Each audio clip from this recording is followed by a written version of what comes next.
Hello, welcome to SM Tech World. Today we are going to solve the day 28 of July Lead Code Challenge. So today's problem is task scheduler. So if you read the problem statement, it's saying that you will be given one character array. So you can think that that's consist separate kind of tasks. So tasks can be A to Z, any character, and you need to schedule the tasks, right? And after that you need to return the least time to execute all the tasks, right? So suppose if you check this example, you can, and you will be given another input called n, right? So that is the interval time, right? So what they are saying, let me extend the problem first, then we will try to solve it. Okay, so this is my input task, right? And probably n is 2 is my interval value, right? So what is this interval meaning? Interval meaning, suppose you are picking the task A, then you can pick the task after 2 interval only, right? So if it is since so think this like your execution array, right? So at first I pick A,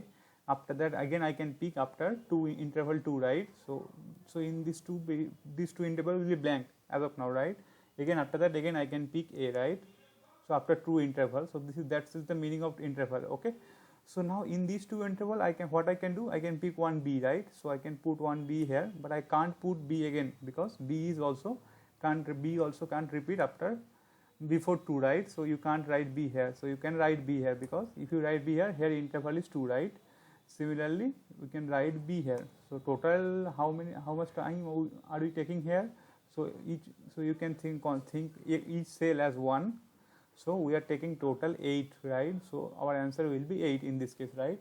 But suppose your interval is, so let's take the same array, and suppose your interval is 0, right? In that case you can put anything, like you can do like AB, something like that, right? So in this case it will be, like 6, right? So since the interval is 0, right, so we can put it randomly, right? So in this case it is going to be 6. Okay, so let's solve it using Java today, and I am going to explain my code also. Let's solve it using Java. Okay, let's solve it using Java today, and I am going to explain my code also whenever it's needed. So let us write the code first, then I am going to give you the code walkthrough. Okay, so at first what I am going to do, I am going to take one array, right? In that array I am going to take store all the interval, right? So let me take one array. So I can call it as frequency, and in this array I am going to store all the frequencies. So right, so as they said, so our input can be only A to Z, right? So that means we will have only 20, we can maximum have 26, right? So our array size will be 26. Okay, now we are going to calculate our frequency, right? So how we can calculate our frequency? So we can go through or iterate through each of the character, and let me write that, and I can calculate my frequency, right? So it will be like, we can update the corresponding field, right? So it should be like this. So cat c minus a2, so that we can, so we are doing it because we are converting character to integer, right? So it will be plus 1. Okay, so whenever I am found the similar character, I am going to increase its frequency by 1. Initially it will be 0. Okay, now what I need to do, I need to sort my array, right? So my next task will be find the maximum frequency, right? So it should be arrays dot sort. So I can sort this array, so I will know that which character have the most frequency, right? After that I can declare one variable called max, and I can take the maximum value, right? So it will be frequency, and it will be at the end always, right? So it should be frequency dot length -1, and I will do -1 here, right? So this will be our max, right? So now I am going to calculate my interval, right? So ideal interval probably. So let's limit as ideal interval. How we can? So I know that my max value is what, right? So this is my max value. So I am going to multiply with n, right? N is the how many number of interval so needed, right, to before executing the same task. So using this formula I am going to calculate my ideal interval, right?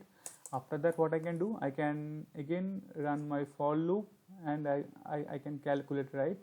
So what I'm going to do, I'm going to run for loop. So in this case I am going to start from the end, so I should be greater than equals to, since we already considered the last number, so we can directly start from second last number, right? So it will be frequency dot length minus 2, since we already considered the last number, right, or maximum number, so we can start from second last, and my I will be greater than equals to 0, and again my I minus minus. Okay, now what I need to do, I will decrease my value, right? So how it will look like, so ideal interval, it would be ideal interval minus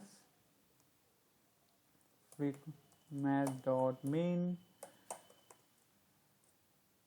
What will be the here, what will be value here, so it will be either max value or frequency dot frequency of I. Okay, so after that, once we are done with that, we can directly return, right? So I will check, so don't worry, I will going to explain the code line by line. So what I will check, if my ideal interval is greater than 0, that means, so we don't need any extra spaces, right? So if it is 0, then that means we are fine, right? We can directly return that, we can directly return the task length. If it is greater than 0, then what we need to do, we need to just add it, right, with the task length. Okay, so it will be task dot length, it should be task dot length, and else we can directly return task length. Okay, so let's run our code. After that I can explain what we are doing here. So let's run it once again. So it should be initialized value should be I equals to frequency dot length,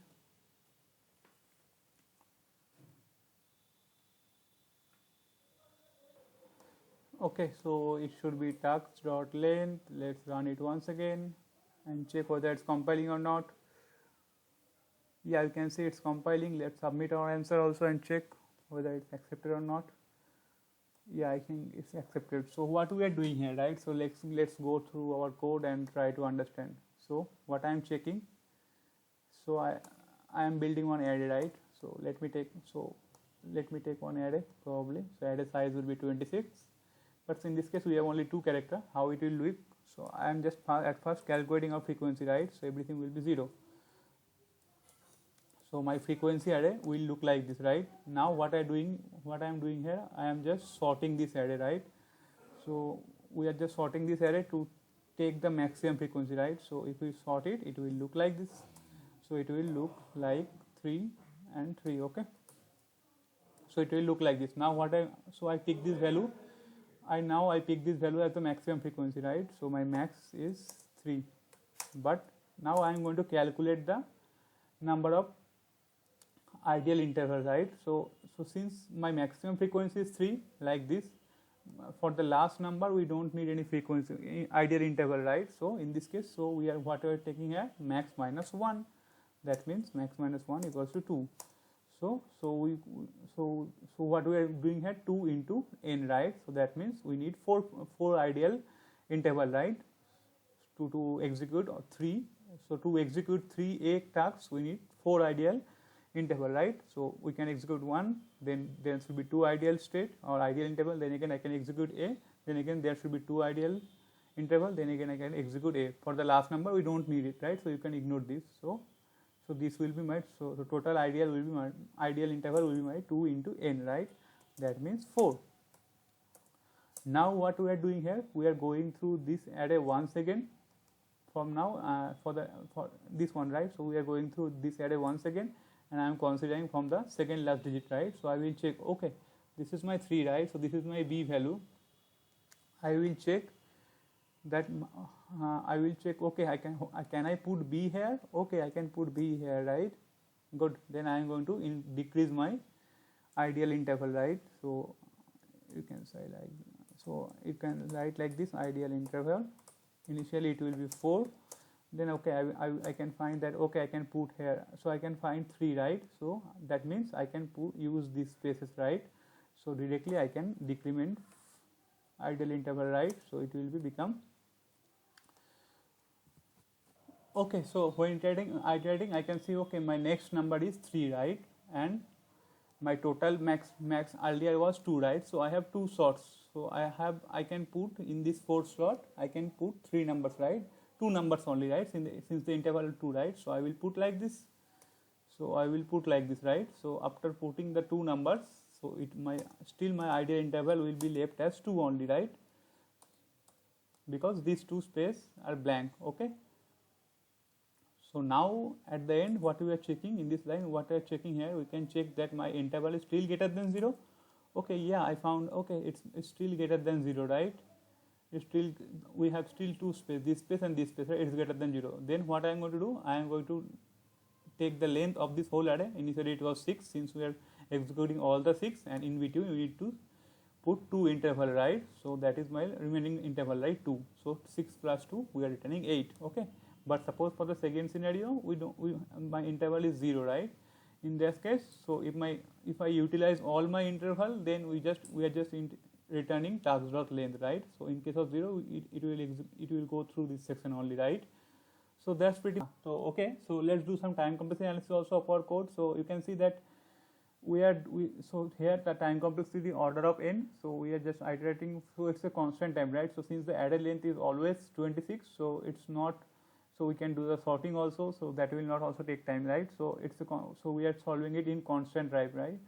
So it's not depend on the number of size, right? So we can solve it using in constant time only. That's pretty much for this video. If you like this video, please subscribe to our channel and share it with your friends. And if you still have any doubt, you can comment it in the comment section below. Thanks for watching. Bye bye.